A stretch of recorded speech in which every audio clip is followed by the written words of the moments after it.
Hello friend, आपके अपने channel study with Vanita में मैं आपका बहुत बहुत स्वागत करती हूँ।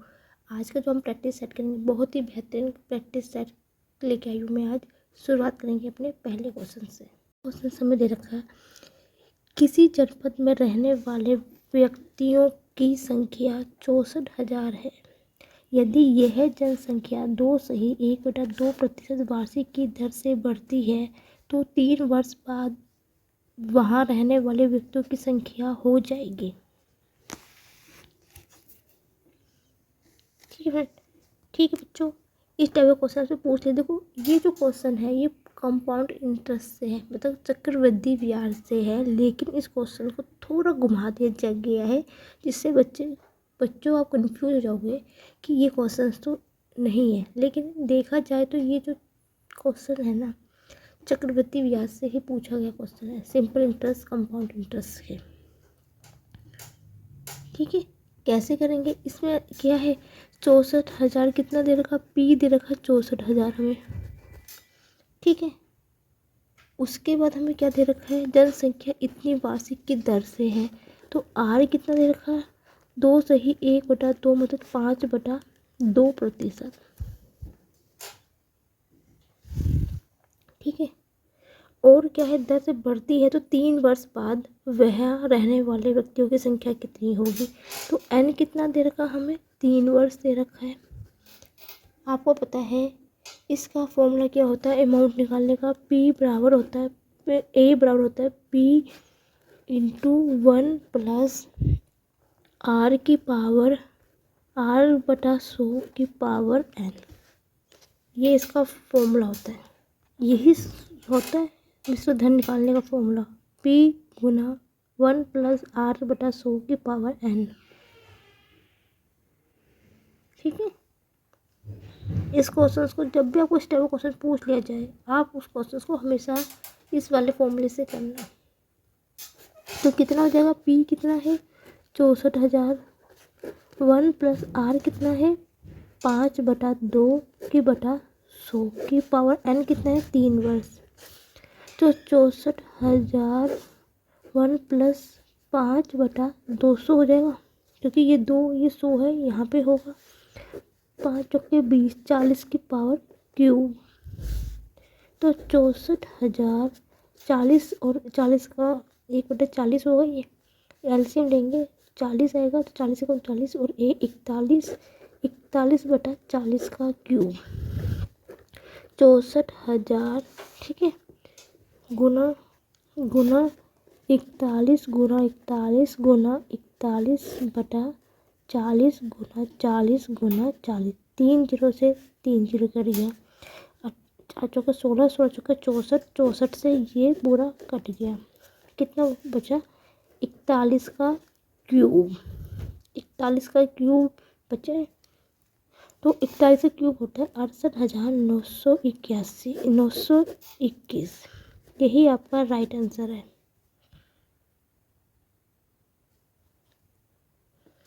ऑप्शन लिखना मैं भूल गई फ्रेंड।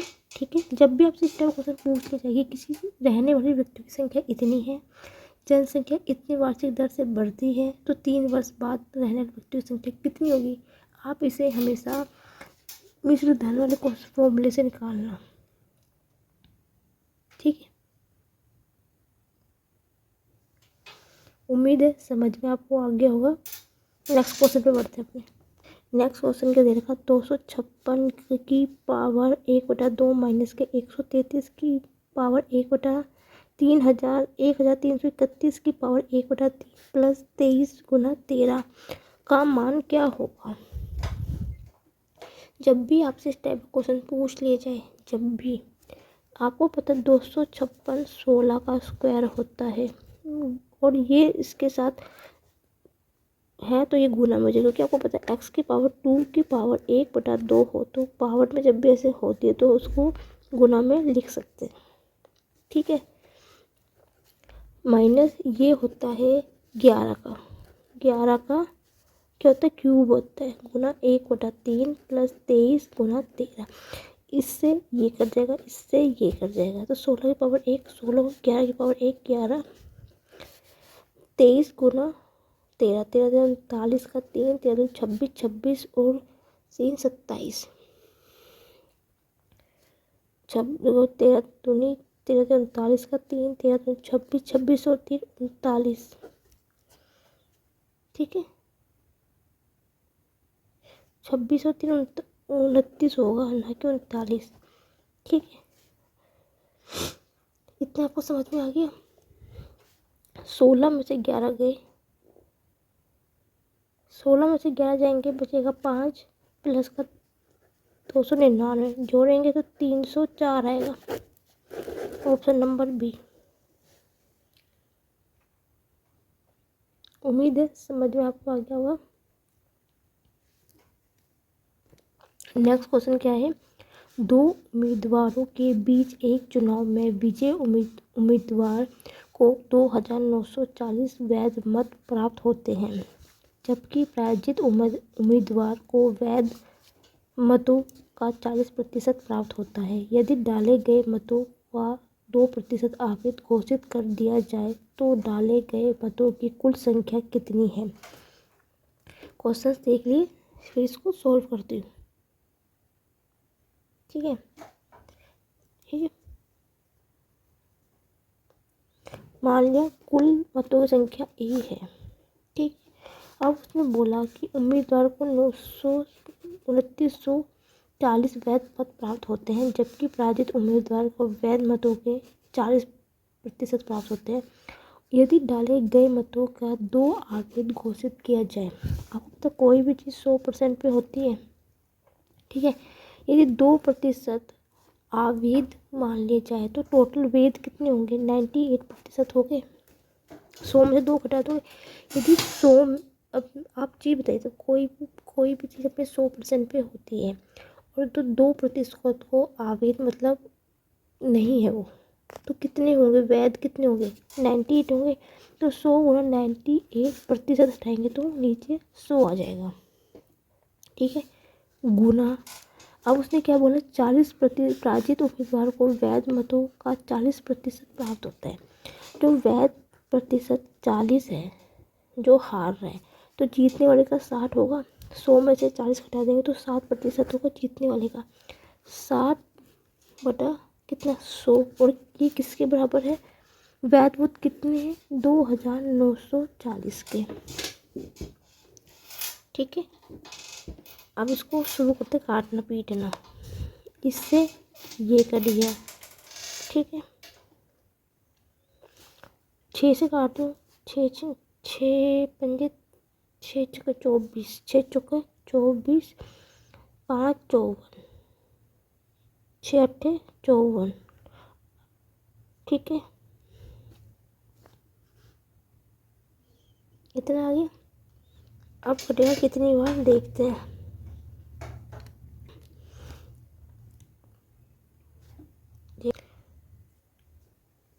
ओके ओके, 48, 6 निम 54 होते हैं, 6 निम 54, गलत हो गया, 6 निम 54 होते हैं। 49 आएगा, 6 निम 54, 49 दूनी 98। ठीक है, अब क्या होगा, ये कितना, ये आर पार गुना हो जाएगी तो कितना होगा, 2a बराबर हो जाएगा 100 गुना 100 कितना हो गया, 10,000 हो जाएगा, 3 4 हो जाएगा, 10,000 हो जाएगा। तो a बराबर कितना होगा, 10,000 बटा 2, 2 पंजे 10, 3 0, 5,000 आ गया। ऑप्शन नंबर ए होगा इसका राइट आंसर। देखो 2% आवेद है, तो तुम इसका मतलब कि 2 आवेद है तो 98% वैध होगा। वैध वो तो लेना है, क्योंकि इसने बोला कि डाले गए मतों की कुल संख्या कितनी है। ठीक है, और उसने क्या बोला, 40% जो है जो जी हारने वाला है उसके वैध में मतलब कितने 40 है, तो जो जीता है वो उसके कितने होंगे 60 होंगे। ठीक है, 100 इसलिए लगे क्योंकि प्रतिशत में प्रतिशत हटाएंगे, 100 लगाए, वो किसके बराबर है 2940 के। यहाँ से 1 मिनट निकाल देंगे 5,000, और यही आपका बिल्कुल राइट आंसर होगा। नेक्स्ट क्वेश्चन पे बढ़ते हैं अपने। ठीक है, क्या बोला, ए बी और सी मिलकर एक काम को 6 दिन में पूरा कर सकते हैं। ए और बी मिलकर उसी काम को 12 दिन में पूरा कर सकते हैं। बी अकेला उसी काम को 18 दिन में पूरा कर सकता है। ए और सी मिलकर उसी काम को कितने दिन में पूरा करेंगे? ठीक है, उसने क्या बोला है, ए बी सी कितने दिन, 6 दिन में पूरा कार्य करते हैं। फिर ए और बी उस कार्य को 12 दिन में करते हैं। ठीक है, फिर उसने क्या बोला है बाद में, बी अकेला 18 दिन में करता है। मैंने आपको हमेशा बताया कि जब भी इस टाइप का क्वेश्चन पूछ लिया जाता है तो सबसे पहले आप तीनों का एलसीएम लीजिए। एलसीएम कितना आएगा? 36 आएगा। अब आपने क्या करना है, इनका एक दिन का कार्य निकालना है। तो 6 छिंगे 36, 6 होगा 12 तो बचते 36, 18 दूनी 36। तीनों का एक दिन का कार्य निकल गया है।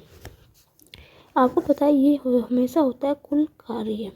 ठीक है, अब उसने क्या बोला है, ए और सी मिलकर कितना कार्य करते हैं। ठीक है, ठीक है, इतना आपको समझ में आया कि नहीं आया? देखो, मैं यहाँ से ए का कार्य निकाल सकती हूँ, कितना होगा, यदि मैं इसमें से इसको हटा दूँ तो ए प्लस बी माइनस का बी बराबर कितना होगा, 18 माइनस के 12 हो जाएगा। माइनस से ये बी से बी कर दिया तो ए कितना मिल जाएगा मुझे यहाँ से, सॉरी 18 12 नहीं लूँगी, 3 और 2 लूँगी। क्यों? क्योंकि एक दिन का कार्य निकाल रही हूँ मैं इनका। सॉरी फ्रेंड, बाय मिस्टेक मैं 12 18 था, 3 और 2 हटाना था, तो कितना होगा, 1 आ गया। ठीक है, ए आ गया। अब बी की वैल्यू देखो, बी का एक दिन कार्य 2 है, ए का एक दिन कार्य 1 है, तो मैं यहाँ से सी का कार्य निकाल सकती हूँ। तो ए की वैल्यू मैंने कितनी पुट करी, ए प्लस बी कितना है, 2 है, प्लस सी बराबर हो गया 6 के। ठीक है, तो सी बराबर कितना हो गया, 3 हो गया, 2 प्लस 3 और यहाँ से 3 यहाँ माइनस में आएगा तो 3 आ गया। ठीक है, अब मुझे ए का कार्य निकल गया और मुझे बी का सी का कार्य निकल गया, और दोनों मिलकर कितना कार्य करते हैं, तो दोनों मिलकर कितना कार्य करते हैं, तो ए प्लस सी कितना करेंगे, टोटल कार्य कितना है, 36 है। ठीक है, ए का कार्य कितना है, 1, सी का कार्य कितना है, 3, तो 36/4 बराबर आएगा 9 दिन आ जाएगा। ठीक है, 9 दिन का है, ऑप्शन नंबर ए है। तीनों को निकालेंगे, एलसीएम लिया, एक दिन कार्य निकाल दिया, ए का कार्य निकाल दिया, यहाँ से सी का कार्य निकाल दिया। अब उसने पूछा था कि उस कार्य को कितने दिनों में पूरा करेंगे। ठीक है, बहुत से बच्चे के गलती करके आते हैं, ए प्लस सी लिख देंगे 4 दिन। ऐसा नहीं होता, जो कुल कार्य जो होगा उसका उससे भाग दोगे तब उसका आपका राइट आंसर होगा, नहीं तो ये आंसर आपका गलत माना जाएगा। ठीक है, बहुत से बच्चे होते तो अपना दिमाग लगाएंगे, ए का कार्य निकल गया, सी का कार्य निकल गया, दोनों को जोड़ देंगे, बस हो गए 4 दिन। ऐसा गलती मत करके आना। उम्मीद है समझ में आपको आ गया होगा। नेक्स्ट क्वेश्चन पर बढ़ते हैं अपने। नेक्स्ट क्वेश्चन क्या है, एक निश्चित राशि पर 10% की वार्षिक दर से 2 वर्षों का चक्रवृद्धि ब्याज साधारण ब्याज का अंतर 200 है। यदि चक्रवृद्धि ब्याज की स्थिति में ब्याज वार्षिक रूप से संयोजित किया जाता है तो वह राशि ज्ञात कीजिए। फ्रेंड, आपको बच्चों ये चीज़ हमेशा पता होना चाहिए कि 2 साल का और 3 साल का चक्रवृद्धि और साधारण ब्याज का अंतर की वैल्यू को पता होनी चाहिए। आपको हमेशा पता है कि 2 साल का, यदि आपसे पूछा जाए कि CI और चक्रवृद्धि ब्याज और साधारण ब्याज का अंतर का फॉर्मूला क्या होता है, PR²/100 होता है, 100 का स्क्वायर 100 का स्क्वायर। तो आपसे क्या बोला है, 2 वर्षों का चक्रवृद्धि ब्याज है, फॉर्मूला ये है, इस पर वैल्यू पुट कर देंगे। अंतर कितना दे रखा है, 200 दे रखा। पी हमें निकालना है, राशि पूछी है, प्रिंसिपल अमाउंट पूछा है। आर कितना है यहाँ पे, ठीक है, आर कितना है यहाँ पे, आर कितना है, 10% की दर है, तो 10 × 10/100 × 100, 0 से 0 कटेगी, तो आगे कितना, 20,000। और यही आपका बिल्कुल राइट आंसर है, ऑप्शन नंबर बी। जब भी आपसे 2 साल का पूछ लिया जाए, 3 साल का, आपको इस चीज़ का फॉर्मूला आपको याद होना चाहिए ये चीज़। नेक्स्ट क्वेश्चन पे बढ़ते हैं अपने। नेक्स्ट क्वेश्चन है देखा, p बराबर 2 की घात 5 प्लस 3 की घात 8 और q की पावर 2 की घात 3 प्लस 3 की पावर k है। बहुत ही अच्छा क्वेश्चन है ये। यदि p और q का महत्तम समावर्तक 2 की घात 3 और 3 की पावर 3 है तो k का मान ज्ञात कीजिए।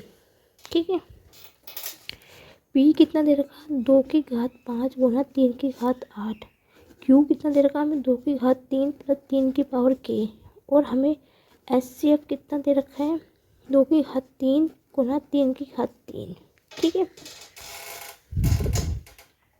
इस टाइप का क्वेश्चन जब भी पूछ लिया जाए तो आप इसको कैसे करेंगे।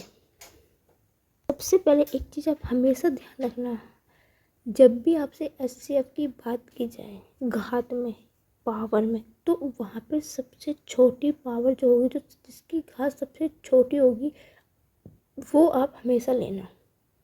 ठीक है, और यदि आपसे LCM की बात की जा रही है तो जिसकी पावर, जिसकी घात सबसे बड़ी होगी वो उसका LCM होगा। तो यहाँ पे 2 की घात 3 में सबसे छोटी पावर क्या है, 2 की घात 3 ही है। तो इसमें तो कुछ नहीं, 2 की घात 5 है, सॉरी, 2 की घात 5 और 2 की घात 3 में सबसे छोटा कौन सा है, 2 की घात 3 है। ठीक है, अब आप ये देखिए, यहाँ पे 3 की घात 8 है और यहाँ पे 3 की घात k है। यहाँ पे k की वैल्यू क्या रखी गई है कि 3 की घात 3 बन गई है। यदि मैं यहाँ पे k की पावर 3 लूँगी तभी तो 3 की घात 3 बनेगी और तभी तो ये HCF इतना बन रहा है, 2 की घात 3 प्लस 3 की पावर 3। तो k का मान कितना है, 3 है। ये क्वेश्चन ऐसा था कि जो आपको देखते ही देख के आंसर निकलना चाहिए था आपका। और आपको LCM पूछा जाए तो LCM में जिसकी घात सबसे बड़ी होगी वो आप लोगे। उम्मीद है समझ में आपको आ गया होगा। आपको ये दें तो यहाँ पे मैं k की वैल्यू क्या रखूँगी कि मुझे 3 की घात 3 मिलेगा, 3 रखूँगी तभी। और छोटी देखो, यहाँ पे 3 की घात 3 होगी, यहाँ पे 3 की घात 8 है, तो छोटी पावर कौन सी है, ये है, तो 3 ले लिया। तो k की वैल्यू कितनी होगी, 3 हो गई। उम्मीद है समझ में आपको आएगा। नेक्स्ट क्वेश्चन पे बढ़ते हैं। 9-22 के बीच की सभी अभाज्य संख्या का औसत ज्ञात कीजिए। 9 से लेके 22 तक की संख्या की सभी अभाज्य संख्या। अभाज्य संख्या क्या होती है, जो कि किसी से विभाज्य नहीं होती। तो 9 में क्या क्या होगा, 11, 13, 17, 19, यही होगी। आपको पता है 14 2 से हो जाता है, 15 3 से हो जाएगा, 5 से भी हो जाएगा, 16 2 से हो जाएगा, 4 से हो जाएगा। ठीक है, वो संख्या लेंगे जो किसी से, जो अपने अलावा किसी और से विभाज्य ना हो। ठीक है, अब पूछा कि इनका औसत क्या होता है। औसत क्या होगा, इन संख्या को जोड़ दीजिए प्लस टोटल कितनी संख्या, 1 2 3 4, 4 से भाग दे दीजिए। औसत निकालने का फॉर्मूला होता है, जितनी संख्या उनको जोड़ दो और इनकी संख्या कितने नंबर है उससे भाग दे दो। तो 17 9 10 17 20, तो वहाँ से लगा 3 1 4 तो 6, 60/4, 4 1 4, 4 5 20, 15 आ गया इसका right answer, option number D. Next question पे बढ़ते हैं अपने। नेक्स्ट क्वेश्चन क्या है, क्यू प्राप्त करने के लिए पी के क्रमशः 15% और 20% की वृद्धि की जाती है। यदि पी बराबर 200 है तो क्यू का मान ज्ञात कीजिए। पी का मान कितना है, 200 है। मैं क्रमशः, मैं मतलब गुना, वृद्धि की जाती है। मैंने आपको हमेशा बताया था कोई भी चीज़ 100% पे होती है, वृद्धि होती है तो 100 में जुड़ेगा, छूट होगी या घटेगा तो 100 में से घटता है। तो 100 में 15 जोड़ेंगे तो 115/100। 100 लिखना बहुत ज़रूरी है क्योंकि प्रतिशत में प्रतिशत हटेगी तो 1/100 लगाते हैं। 120 हो गया बटा 100। सॉल्व करेंगे, 2 से 2 बार कटेगा। ठीक है,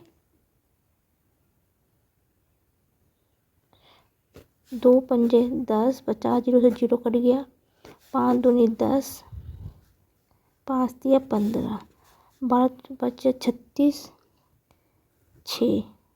ठीक है, मतलब इकाई का अंक 6 है। तो ऑप्शन बी और ऑप्शन सी तो है नहीं, तो ऑप्शन ए होगा या ऑप्शन डी होगा। ठीक है, 12 तिया 36 का 3 जगह, 12 दूनी 24, 24 और 3 27, तो ऑप्शन नंबर डी है। उम्मीद है समझ में आपको आया होगा। नेक्स्ट क्वेश्चन पे बढ़ते हैं। नेक्स्ट क्वेश्चन क्या है, एक बेलन के आधार की त्रिज्या 12 सेंटीमीटर है, आयतन 19,008 सेंटीमीटर क्यूब है, बेलन की ऊंचाई ज्ञात कीजिए। पाई का मान 22/7 लेना है, इसमें बोल रखा है इन्होंने। ठीक है, आपको पता है बेलन का आयतन क्या होता है, पाई आर स्क्वायर एच होता है आयतन वी बेलन का। तो आयतन कितना है 19,008 बराबर पाई का वैल्यू 22/7 गुना आर स्क्वायर कितना है, त्रिज्या 12 दे रखी तो 12 गुना 12। ठीक है, और उसकी ऊंचाई निकालनी है तो एच हमें निकालना है। ठीक है, शुरू करते हैं काटा पीटी करना। काटा पीटी तो ज़रूरी है। 11 से काट के देखूँ, 11 एकम 11 बचेगा 8 80, 11 7 77, 3 0, 11 दूनी 11। ठीक है, 11 3 77, कितना 11 एकम 11 8 80, 11 80 77 30। ठीक है, कितना बचेगा 11 7 77 77, 3 बचेगा 0, 11 दूनी 22, 8 11 8 88, 11 दूनी 22। ठीक है, आगे किससे कटेगा, 12 से कट जाएगा क्या, 12 एकम 12 5 52, 12 36 12 48 और हाँ हो जाएगा, 12 से कट जाएगा।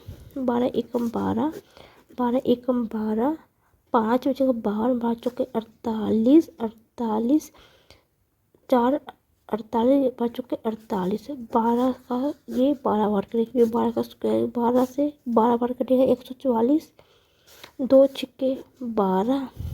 ठीक है, तो 6 और एच की वैल्यू कितनी हो जाएगी फिर, 7 गुना 6 हो जाएगा 42 सेंटीमीटर आ गया।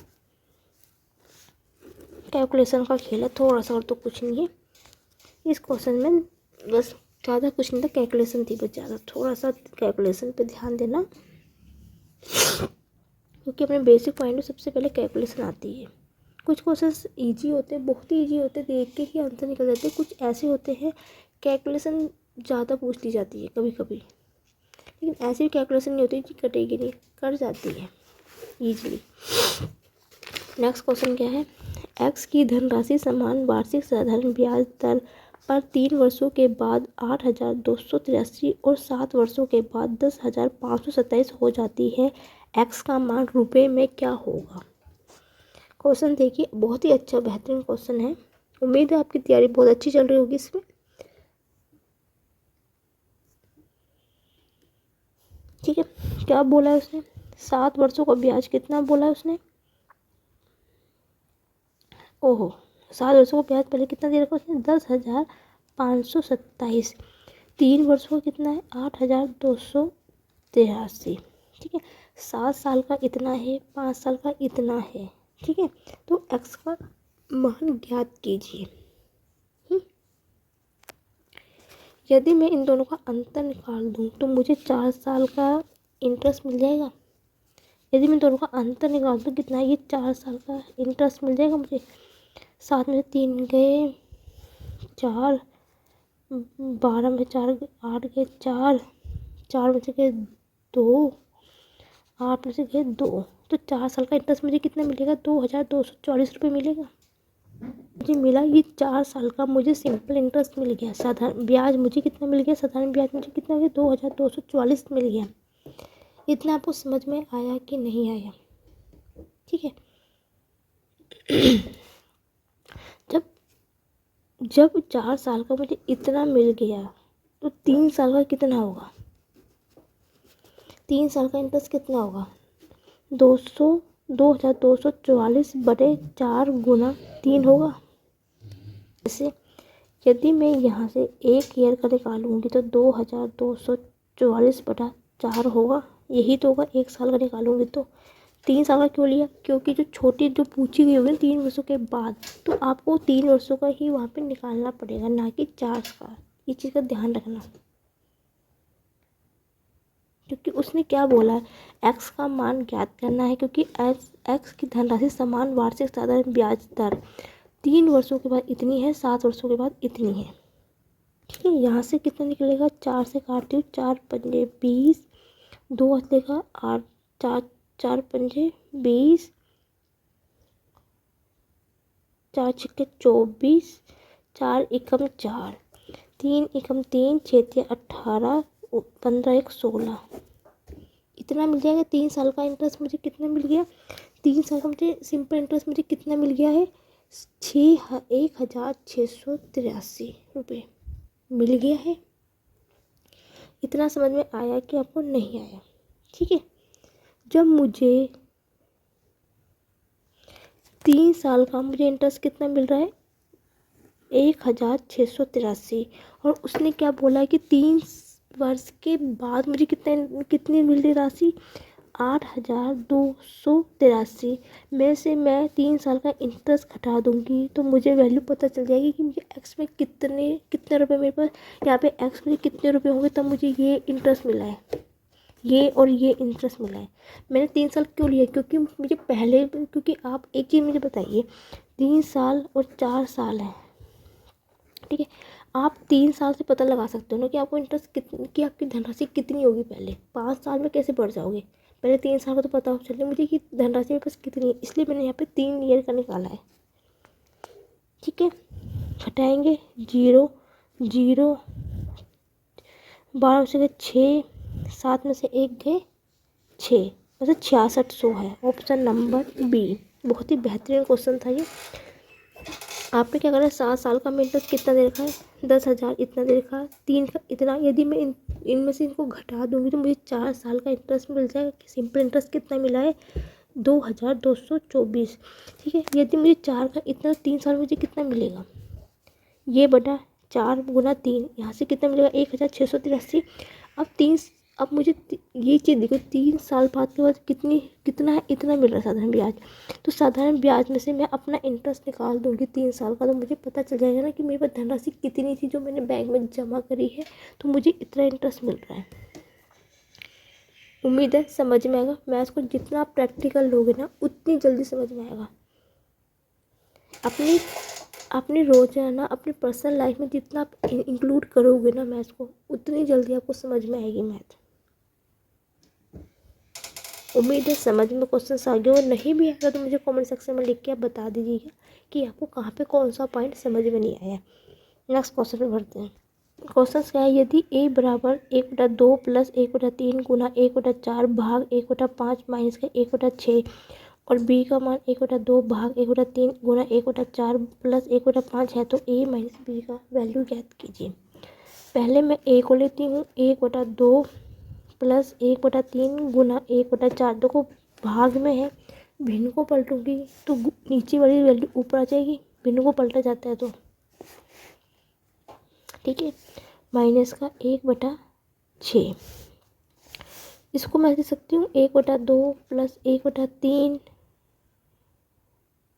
ठीक है, 1/3, और ये कितना होगा, ये गुना में है, ये भी गुना में, तो 5/4 दिया 12 हो जाएगा, 5/12 हो जाएगा। ये 5 ही गुना ऊपर करूँगी 1 से तो 5 आएगा, 4 दिया 12 माइनस का 1/6, ये आ गया। एलसीएम लूँगी, एलसीएम कितना आएगा, 12 आएगा, 2 से 6 बार कटेगा तो 6 एकम 6 प्लस 12 का 1 5 माइनस का 6 दूनी 12 माइनस के 2, 6 5 11, 11 में से 2 गए 9/12, 3 क्या 9, 3 चौके 12, ए की वैल्यू कितनी होगी 3/4। इसी प्रकार बी को सॉल्व करूँगी, 1/2 भाग में है, भिन्न पलटेगी, ऊपर आएगा तो 3/2 हो जाएगा, ये गुना 1/4 प्लस का 1/5, यही है। तो कितना हो गया, 3/8 प्लस 1/5 है, हो गया। एलसीएम लूँगी, 8 पंजे 40, 5 बार जगह 5 दिया 15, 8 ये हो गया, तो 15 और 8 कितना हो गया, 23/40 हो गया। ठीक है, वी की वैल्यू निकाल दी यहाँ से, तो a माइनस बी कितना हो जाएगा, 3/4 23/40। एलसीएम लूँगी, 40 आएगा, 10 बार जाएगा 30, 23 कटेगा, तो 7/40 आ गया इसका right answer. Option number C, calculation का खेल था, और कुछ नहीं था इस क्वेश्चन में। उम्मीद है समझ में आपको आ गया होगा। नेक्स्ट क्वेश्चन पे बढ़ेंगे अपने। ये भी बहुत अच्छा क्वेश्चन है, बेहतरीन क्वेश्चन है। विनय ने 2 बोतल कुल 100 रुपये में खरीदी। वह इन दोनों बोतलों का 100 रुपये प्रति बोतल की दर से बेचता है। तो विनय को दोनों बोतल बेचने पर कुल लाभ प्रतिशत ज्ञात कीजिए। ठीक है, अब देखिए आपने 2 बोतल 100 रुपये में खरीदी और वह इन दोनों बोतलों का 100 रुपये प्रति दर से बेचता है। यदि एक बोतल वो 100 रुपये में बेच रहा है तो 2 बोतल कितने बेचेगा? 2 गुना 200 में बेचेगा। सीधी सी बात है, यदि एक बोतल 100 में जा रही है तो दूसरी बोतल 200 में जाएगी। ठीक है, ओके। ये 200 रुपये क्या है? इसका सेलिंग प्राइस, बताओ, क्रय विक्रय मूल्य। ठीक है, और 100 रुपये में खरीदी है तो CP कितना है उसका? 100 है। तो यहाँ से मुझे लाभ कितना होगा? मैं विक्रय मूल्य में से क्रय मूल्य निकालूंगी तो मुझे कितने का लाभ हो गया? 100 का लाभ हो गया। ठीक है, लाभ प्रतिशत का फॉर्मूला होता है लाभ बटा क्रय मूल्य। क्रय मूल्य कितना है? 100 गुना 100। 100 से 100 कट गया तो इसका राइट आंसर कितना आ गया? 100% होगा। उम्मीद है समझ में आपको आ गया होगा, क्योंकि क्रय मूल्य, लाभ और हानि हमेशा क्रय मूल्य पे निकलती है। नेक्स्ट क्वेश्चन पे बढ़ेंगे अपने। आगे क्वेश्चन क्या है?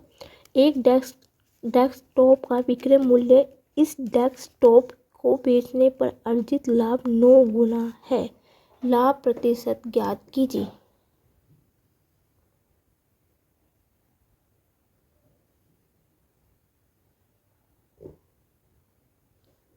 ठीक है, ध्यान से समझना क्वेश्चन बहुत ही। एक डेस्कटॉप का विक्रय मूल्य इस डेस्कटॉप को बेचने पर अर्जित लाभ का 9 गुना है।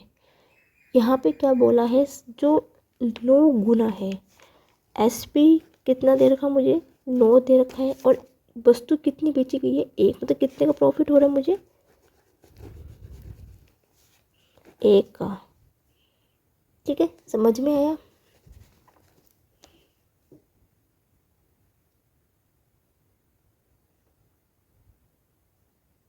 इसे समझिए, एक डेस्कटॉप का विक्रय मूल्य इस डेस्कटॉप को बेचने पर अर्जित लाभ 9 गुना है। यदि प्रॉफिट मतलब कितना है? प्रॉफिट क्या 1 का हो रहा है तो कितना है? 9 गुना है। तो लाभ कितना? 1 का लाभ हो रहा है तो उसको कितना? 9 गुना हो रहा है। तो प्रॉफिट का 9 गुना कितना हो गया? 9 होगा। 1 गुना 9, 9 हो गया। ठीक है, क्योंकि उसने बोला है कि एक डेस्कटॉप का विक्रय मूल्य इस डेस्कटॉप को बेचने पर अर्जित लाभ का 9 गुना है। ठीक है, अब मुझे एक चीज़ बताइए, 9 की चीज़ बेची है, 1 का लाभ हुआ है, तो यहाँ से मेरा क्रय मूल्य कितना होगा? नॉर्मल सी बात है, यदि मैं विक्रय मूल्य में से प्रॉफिट घटा दूंगी तो मुझे क्रय मूल्य मिल जाएगा अपना? मिल जाएगा कि नहीं मिल जाएगा? आप मुझे बताइए। क्रय मूल्य आप कैसे निकालोगे? यदि विक्रय मूल्य में से जितने का लाभ हुआ है उतने में से उसको घटा दूंगी तो मुझे क्रय मूल्य पता चला। मैं तब भी आपको बोलती हूँ कि मैथ्स को हमेशा अपनी प्रैक्टिकल लाइफ में लीजिए। आप ही सोचिए, कोई चीज़ आपने कोई चीज़ खरीदी है, यदि आप उसको 9 में बेच रहे हो और आपको 1 रुपये का लाभ हुआ तो नॉर्मल सी बात है वो 8 की आपने खरीदी होगी, तभी तो आपने 9 में बेची, तभी तो आपको 1 रुपये का प्रॉफिट होगा। ठीक है, लाभ प्रतिशत का फॉर्मूला मैंने आपको, लाभ कितने का है? 1 का है, बटा क्रय मूल्य 8 गुना 100। 100 बटा 8 हो गया। ठीक है, 100 बटा 8, 2 4 दूनी 8, 4 दूनी 8, 4 पंजे 20, 2 दूनी 2 एकम 2, 2 दूनी 4, 2 पंजे 10, 12.5% का लाभ होगा। बहुत ही बेहतरीन क्वेश्चन है। बहुत से बच्चे हैं जो इस क्वेश्चन में भी गलती करके आते हैं। प्रॉफिट दे रखा है, यदि यहाँ पे 2 होता तो 2 गुना करते, 2 9 18 होता है यहाँ पे। तो आप उसमें घटा के देख सकते हो कि कौन सी चीज़ कितने की बिकेगी। ठीक है, नेक्स्ट क्वेश्चन क्या है? ये भी बहुत अच्छा क्वेश्चन था ये। एक नाव की धारा अनुकूल 35 किलोमीटर की दूरी 2 घंटे में तय करती है और धारा के प्रतिकूल समान दूरी 7 घंटे में तय करती है, तो शांत जल में नाव की चाल ज्ञात कीजिए। एक चीज़ हमेशा याद रखना, जब नाव की धारा अनुकूल दिशा में होगी तो वो हमेशा जुड़ता है। ठीक है, तो बी बोट प्लस धारा, स्पीड उसकी कितनी है 35 है। ठीक है, और धारा में कितना 2 घंटे तय करती है, तो बटा 2 हो गया, बटा 2, क्योंकि क्या करती है, यदि नाव की चाल 35 किलोमीटर में 2 घंटे की तैयारी करे तो कितनी होगी, तो दोनों की चाल कितनी होगी 35/2 हो जाएगी।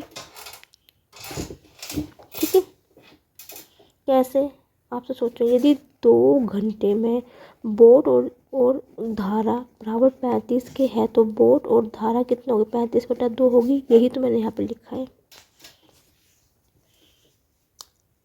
क्योंकि उसने बोला है ना एक नाव की धारा के अनुकूल, नाव और तो पानी की जो धारा है दोनों को जोड़ेंगे जब भी अनुकूल की बात की जा रही है। ठीक है, और धारा के प्रतिकूल समान दूरी में 7 घंटे में तय की है, और जब अनुकूल की बात की जाती है तो वहाँ पे बोट की और धारा की वैल्यू हमेशा माइनस में लिखी जाती है, नेगेटिव ली जाती है। जब भी आपको इस प्रकार से क्वेश्चन पूछ लिया जाए कि अनुकूल में हमेशा जुड़ती है और विपरीत दिशा में शांत जल में नाव की धारा जब होती है, विपरीत दिशा में जब होगी वो हमेशा घटती है, तो कितनी घंटे 7 घंटे ले रही है, तय कितनी कर रही है वो। ठीक है, अब बहुत से बच्चे यहाँ पे गलती भी करके आते हैं। उसने क्या बोला, धारा के प्रतिकूल समान दूरी तय कर रही है, तो मतलब दूरी जो पहले की 35 है तो अब दूसरे में भी 35 है, समय कितना है 7, 7 पंजे 35। ठीक है, इस चीज़ को ध्यान से समझना, क्योंकि उसने बोला है धारा के प्रतिकूल समान दूरी तय करती है, मतलब जो दूरी पहले है ना वही दूसरे की भी सेम दूरी है, तो 35/7 हो गया 5। ठीक है, अब आपने क्या करना है, इसको जोड़ देना है। तब आप इनको जोड़ोगे तो ये प्लस में है ये माइनस में है, क्योंकि उसने ये से ये कट जाएगा, तो 2b बराबर हो जाएगा 35/2 + 5। ठीक है, तो 2b बराबर, क्योंकि उसने जल में नाव की चाल पूछी है, बोट की ही चाल पूछी है, तो मुझे ऐसे कोई मतलब नहीं है धारा का। ठीक है, तो मैंने दोनों को जोड़ दिया है, तो इसका एलसीएम लोगे तो 2 आएगा, तो 35 + 10 बराबर हो जाएगा b बराबर हो जाएगा 40/2। ठीक है, ये बटे में 2 होगा जो कि ऊपर में लिखा जाएगा गुना 2, 4 से 1 कटेगा 10 आएगा। नहीं, कुछ गलत हुआ, 1 सेकंड रुकिए, तो गलती क्या हुई है, ये 45 होगा, मैं वही कह रही कुछ तो गलती हुई है, क्योंकि 35 और 10 45 होता है, तो 45/4 होगा, 4 एकम 4, 4 एकम 4.0, 4 दूनी 8, 2 4 पंजे 20, तो 11.25 होगा।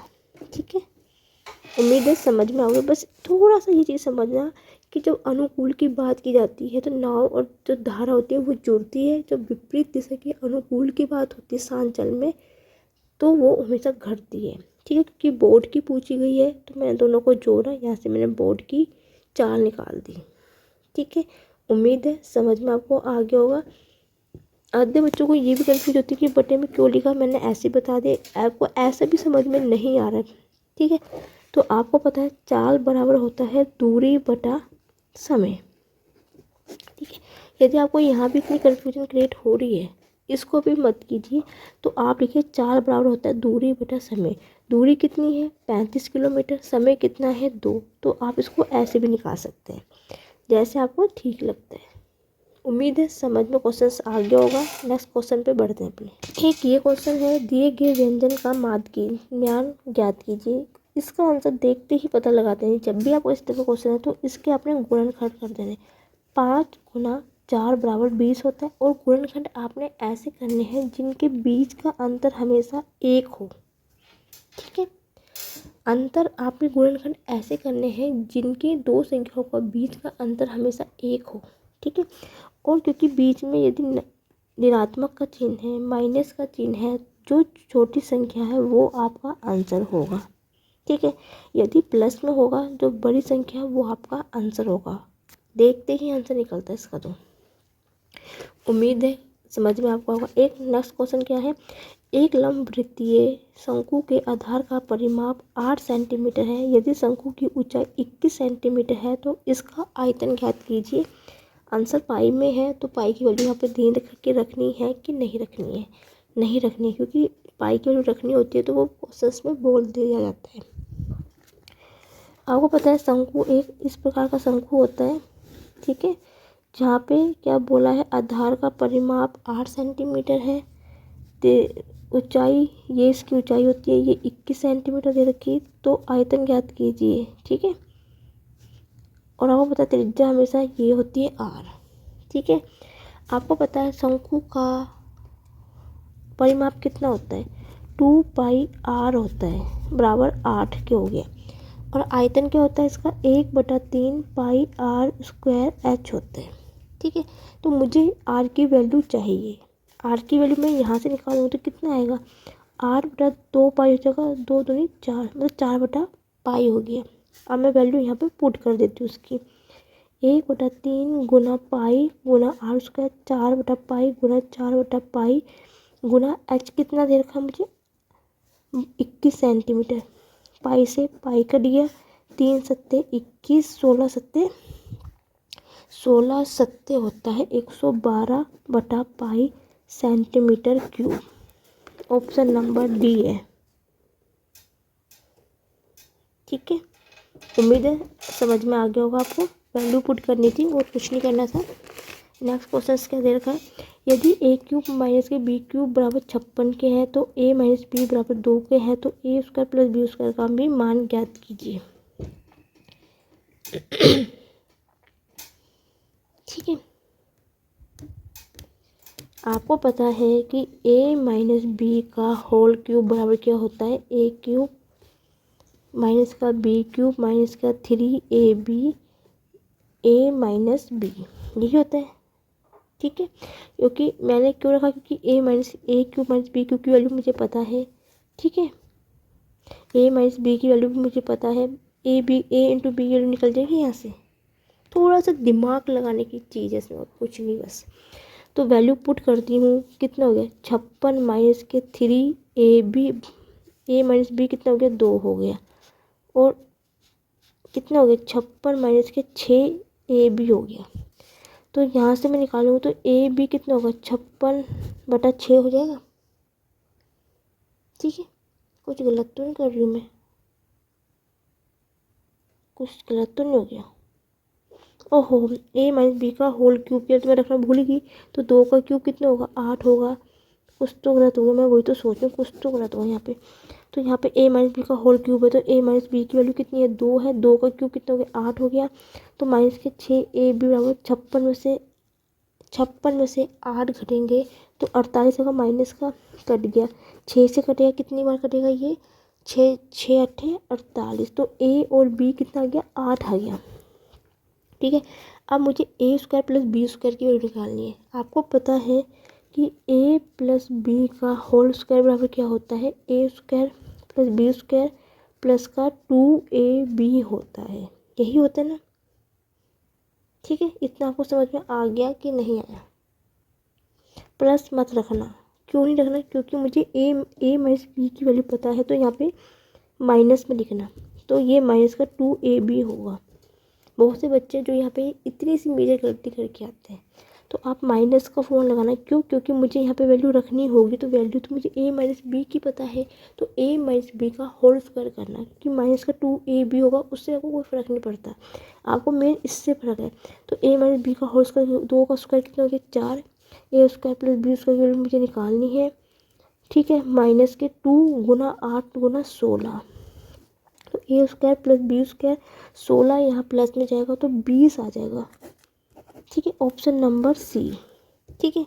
और कभी कभी फ्रेंड एक चीज़ और बता देती हूँ आपको, यहाँ पे देखो वो कंडीशन कभी कभी अप्लाई होती है, कभी नहीं अप्लाई होती है, फिर भी मैं वो मैथड आपको समझा देती हूँ, देखती हूँ ये वो कंडीशन यहाँ पे अप्लाई हो रही है कि नहीं। मतलब कहने का मेरा है, आपने यहाँ पे a और b की वैल्यू ऐसे रखी है जो कि ये दोनों कंडीशन को अप्लाई करें, ठीक है। यदि मान लो मैं a की वैल्यू यहाँ पे 4 रखूँ और b की वैल्यू मैं यहाँ पे कितनी 2 रखूँ, यदि 4 में से 2 गए तो 2 आएंगे, ये कंडीशन तो अप्लाई कर रही है। तो यहाँ पे रखो a का क्यूब कितना होता है, 4 का स्क्वायर करूँगी, 4 का क्यूब करूँगी तो 64 आएगा, 2 का क्यूब करूँगी तो कितना आएगा, 2 दूनी 4 8, तो 56 आ जाएगा। बिल्कुल सही है। यदि ये दोनों कंडीशन में अप्लाई कर रही है तो मैं ए की वैल्यू यहाँ रखूँगी, कितना होगा, 16 प्लस के 2 का स्क्वायर 4, 20 आ गया।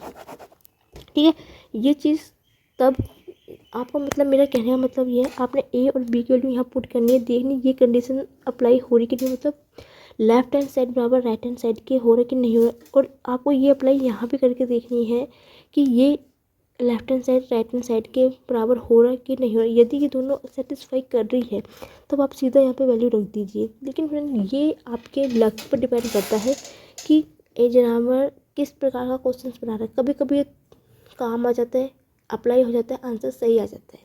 कभी कभी ये चीज़ अप्लाई होकर सीधा आंसर निकल जाएगा कि वैल्यू रखोगे सीधा आ गया। लेकिन कभी कभी नहीं हो पाता तो आपने इस कंडीशन में इसको इस प्रकार से सॉल्व करना है। नेक्स्ट क्वेश्चन पे बढ़ेंगे अपने, आपके लक पे डिपेंड करता है। ठीक है, 30, 36 और 42 का सबसे छोटे सर्वगुणाज और सबसे बड़े सर्वगुणनखंड का गुणनफल ज्ञात कीजिए। सबसे पहले बच्चे को कन्फ्यूजन ये क्रिएट हो जाती है जब आपको हिंदी में एक चीज़, मैं देखो वीडियो हिंदी में बनाती हूँ, लेकिन फ्रेंड आपको एक चीज़ आपको समझाना चाहती हूँ जो कि बहुत ज़रूरी है। यदि आपको हिंदी में क्वेश्चन समझ में नहीं आ रहा है ना, तो प्लीज़ उसको इंग्लिश में ज़रूर समझना। सबसे छोटे मतलब पूछा है उसने, स्मॉलेस्ट कॉमन मल्टीप्लिकेशन। सर्वगुण खंड का मतलब होता है लार्जेस्ट कॉमन फैक्टर, मतलब आपसे एलसीएम और एचसीएफ की वो बात कर रहा है। एलसीएम और एचसीएफ की वो बात कर रहे हैं। जब भी आपसे कभी, मैं आपको हमेशा एडवाइस दूंगी, जब आपको हिंदी में कोई, कभी कभी ये कहता है हिंदी मीडियम वाले क्वेश्चंस कभी कभी इतनी शुद्ध हिंदी लिख ली जाती है कि उनको समझ में नहीं आता है, तो हमेशा उस क्वेश्चन को इंग्लिश में ज़रूर पढ़ना कि उसका मीन्स क्या होता है। ठीक है, तो इसमें एलसीएम और एचसीएफ की बात की है। आधे बच्चों को तो क्वेश्चन समझ में ही नहीं आता कि क्या लिखा है क्या नहीं लिखा है। ठीक है, सर्वगुण कर्ज का मतलब होता है एलसीएम, और सर्वगुणनखंड की बात कर रहा है, सबसे बड़े जो बोल रहे हैं सर्वगुणनखंड वो एचसीएफ होता है, सबसे छोटे जो की बात कर रहा है वो एलसीएम होता है। ठीक है, तो 30, 36 और 42 का हम मेरे से एलसीएम और एचसीएफ पूछा गया है, तो इसको क्या लिख सकती हूँ, 5 छक्के 30 लिख सकती हूँ, 6 छिंगे 36, 6 सत्ते 42। तो इसमें तीनों में क्या कॉमन है, 6 कॉमन है, 6 कॉमन है, 6 कॉमन है। तो एचसीएफ कितना हो गया, 6 हो गया। एलसीएम कितना होगा, 5, 6 गुणा 6 36 गुणा 7। ठीक है, इतना आगे। अब उसने क्या पूछा है, का गुणनफल पूछा है। गुणनफल मतलब एलसीएम और गुणा एचसीएफ का गुणनफल पूछा है, तो 36 गुणा 7 गुणा 6। ठीक है, यही पूछा उसने। 36 छिक्के, कुछ गलत तो नहीं हो रहा कहीं पे, 6 छंगा 36, 5 सही है। ओह 5 रह गए, यहाँ पे 5 रह गया, मैं वही सोची कहीं तो गलती हो रही है। ठीक है, 36 छिक्के 216 गुणा 7 गुणा 5। ठीक है, 16 पंजे 6 पंजे 30 का 3 हाथ से लगे 21, 5 6 8, 5 10 तो 19, 1980 गुणा 7 0। ठीक है, 0 और 9 0, 56 का 5, 1975, ये आ गया 7560 है इसका राइट आंसर। ऑप्शंस मैंने लिखा नहीं है शायद, हाँ ऑप्शन लिखना मैं भूल गई थी। तो गुणा करके कितना आएगा, 7560। ठीक है, और ये जो क्वेश्चन है फ्रेंड बहुत ही बेहतरीन क्वेश्चन है। बहुत मतलब बहुत 99% बच्चे इस क्वेश्चन को गलती करके आते हैं। बहुत अच्छा क्वेश्चन है। 6 घंटों को सेकंडों की संख्या निम्नलिखित में से किसकी मिनटों की संख्या के बराबर है। मतलब आंसर हमसे दिन में पूछा गया है, दिन में पूछा गया है। अब ध्यान से समझना कि बच्चे इसमें कंफ्यूज होते हैं, क्वेश्चन में भी कंफ्यूज होते हैं, समझ नहीं आता क्वेश्चन कैसे करना है। बहुत से बच्चे इस क्वेश्चन को गलत भी करके आते हैं, बहुत रियल है, 1 या 2% बच्चे होंगे जो इस क्वेश्चन को सही करके आते हैं। 6 घंटों में सेकंडों की संख्या निम्नलिखित में से किसकी मिनटों की संख्या के बराबर होगा। आंसर आपसे दिन में पूछा गया है। और ठीक है, आपको पता है 6 घंटे को पहले मैं कितने में मिनट में चेंज करती हूँ, तो 60 से गुना कर दूँगी, मिनट में हो जाएगा ये। अब मिनट को मैं से सेकंड में चेंज करूँगी तो 60 से और गुना कर दूँगी। ठीक है, तो ये पहले घंटे को पहले मैंने मिनट में चेंज किया, मिनट को मैंने फिर सेकंड में चेंज किया। उसके बाद उसने क्या बोला है, निम्नलिखित में से किसकी मिनटों की संख्या के बराबर है। अब मुझे क्या करना है, अब सेकंड को फिर से मिनट में चेंज करूँगी तो 1/60 हो जाएगा, 60 से भाग दूंगी, अब ये किस में हो जाएगी, ये मिनट में हो जाएगा। अब मुझे दिन में चेंज करना है, एक दिन में कितने घंटे होते हैं, 24 होते हैं, तो अब ये दिन में हो गया। समझ में आपको आया कि नहीं आया। देखो उसने बोला 6 घंटों को सेकंडों की संख्या में। ठीक है, पहले मैं घंटे को सेकंड में कब चेंज करूँगी, पहले मैं उसको मिनट में चेंज करूँगी, फिर मैं उसको सेकंड में चेंज करूँगी। 6 घंटे को पहले मिनट में चेंज किया 60 से गुणा करके, क्योंकि 1 घंटे में 60 मिनट होते हैं, 60 मिनट में 60 सेकंड होते हैं मिनट, और फिर मैंने सेकंड में चेंज किया। अब उसने बोला निम्नलिखित में से किसको मिनटों की संख्या के बराबर है। मिनटों की संख्या के बराबर मतलब यहाँ पे ये बराबर में होता, तो मैं इस बराबर में होता ना, 1 बटा मिनटों के अंदर 1/60 होता है यहाँ पे, सॉरी यहाँ पे 60 के, क्योंकि इसने लिखा निम्नलिखित में से किसके मिनटों की संख्या के बराबर है, बराबर 60 होता, तो ये इधर जाके तभी तो भाग में ही होता, क्योंकि उसने आंसर दिन में पूछा है, दिन में डे में पूछा है, डे मतलब दिन। आपको पता है एक दिन में 24 घंटे होते हैं, तो मैंने 24 से इसको भाग दे दिया। काटेंगे, 60 से 60 कर दिया, 6 चौके 24, 4 एकम 4, 2 4 पंजे 20, 15 दिन के बराबर होगा। बहुत ही लाजवाब क्वेश्चन था ये, बहुत ही बेहतरीन क्वेश्चन था ये। मेरी गारंटी है इसमें से 90% बच्चे फेल होते हैं इस क्वेश्चन को सॉल्व करने में। ठीक है, 18, 27, 68 का चतुर्थ समानुपाती ज्ञात कीजिए। फोर्थ प्रोपोर्शनल सीधा 2 मेथड बताए थे, ए गुना बी बराबर सी गुना डी। ठीक है, एक था ए अपॉन बी बराबर हो गया, कुछ गलत हो गया, नहीं ए गुना सी, और होता है सी गुना, ये गलत हो गया सॉरी, ए अपॉन बी बराबर होता है सी अपॉन डी, ए इंटू डी बराबर होता है बी इंटू सी। मतलब चौथा पद को आप यहाँ पे क्या कर लीजिए, एक्स देखो ये होता है 18:27 समानुपाती होगा 68। जो फोर्थ प्रोपोर्शनल पूछा है, चौथा समानुपाती पूछा है, मैंने उसको एक्स मान लिया। ठीक है, या आप बोल सकते हो बाहर वाले पदों का गुणनफल बराबर होता है अंदर वाले पदों के गुणनफल के, या पहला पद बटा दूसरा पद बराबर तीसरा पद बटा चौथा पद। 3 से काटती हूँ, 3 3 6 18, 3 निम 27, 2 तिया 6, 3 तिया 9, 2 तिया 6, 2 चौके 8, 7 34 तिया 4 तिया 12, हाथ से लगा 1, 3 तिया 9, 1 10, 102 आ गया, ऑप्शन नंबर डी। ठीक है, उम्मीद है समझ में आपको आ गया होगा। नेक्स्ट क्वेश्चन में बढ़ेंगे अपने। ये भी बहुत अच्छा क्वेश्चन है। 10 संख्याओं का औसत x है, यदि 10वें को छोड़कर प्रत्येक संख्या से एक हटा जाया जाता है और a को 10वीं संख्या में से घटाया जाता है तो नया औसत क्या होगा। ठीक है, मान लिया वो संख्या कितनी है, x है।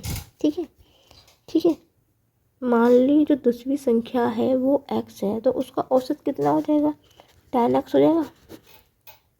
ठीक है, ठीक है, अब उसने क्या बोला है कि यदि 10वीं संख्या को छोड़ के, मतलब 10वीं संख्या क्या है, 10 है, इसको छोड़ के प्रत्येक संख्या से एक हटाया गया, मतलब 10वीं संख्या को छोड़ेंगे तो 9 आएगा, 9 आएगा, तो 9वीं, तो इससे तो 9वीं संख्या कितनी होगी, 9a ही तो होगी, होगी कि नहीं होगी, क्योंकि उसने क्या बोला, 10वें को छोड़ के संख्या से एक हटाया जाए।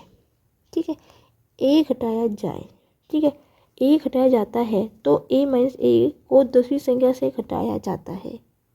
ठीक है, आधे बच्चों को तो क्वेश्चन समझ में ही नहीं आता। तो कितना घटाया जा रहा है, a-1 घटाया जा रहा है, तो बटे कितना है, औसत कितना है, 10 संख्याओं की तो बात कर रहा है, तो 10 संख्या तो रहेगी बटा 10।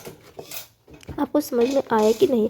देखो मान ली 10वीं संख्या क्या है, x है, तो संख्या कितनी होगी, 10x होगी। उसने बोला यदि 10वीं संख्या को छोड़कर प्रत्येक संख्या से a घटाया जाता है, ठीक है, तो नॉर्मली सी बात है, तो 9वीं संख्या होगी वो 9a ही तो होगी, क्योंकि उसके बाद कौन सी संख्या आएगी, 9 ही तो आएगी।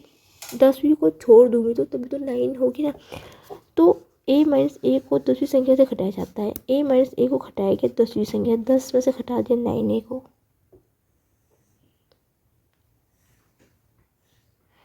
इसको समझने की बहुत ज़रूरी है कि बच्चों को समझ नहीं आता कि बोल क्या रहा है क्वेश्चन। छोड़कर प्रत्येक संख्या में से a घटाया जाएगा, a तब घटाओगे तो 9a ही तो होगा वो, ठीक है। क्वेश्चन सॉल्व करेंगे, 10x माइनस के 9a माइनस का a माइनस माइनस प्लस का 1 बटा 10, 10x माइनस के 10a प्लस का 1 बटा 10, 10 कॉमन ले लूँगी तो x माइनस का a प्लस का 1 बटा 10, तो x माइनस a प्लस का 0.1 आंसर आएगा, x माइनस a प्लस का 0.1। तो ऑप्शन नंबर कौन सा है, ऑप्शन नंबर ए इसका बिल्कुल राइट आंसर है। उम्मीद है आपको आज का सेक्शन अच्छा लगा है, तो मेरी वीडियो को लाइक ज़रूर कर दीजिए। आपको पसंद नहीं भी आता है तो आप मुझे डिसलाइक करके कमेंट सेक्शन में लिख के बता सकते हैं कि आपको मेरा सेक्शन क्यों नहीं पसंद आ रहा है बच्चों, क्योंकि जिससे मैं अपनी वीडियो को इम्प्रूवमेंट कर सकूं, कि मुझे पता लग सके कि यार क्या दिक्कत है कि आपको मेरी वीडियो को पसंद नहीं आ रही है। यदि आपको मेरा वीडियो अच्छी लगे तो please like my video, comment my video, share my video. Thank you for watching my video.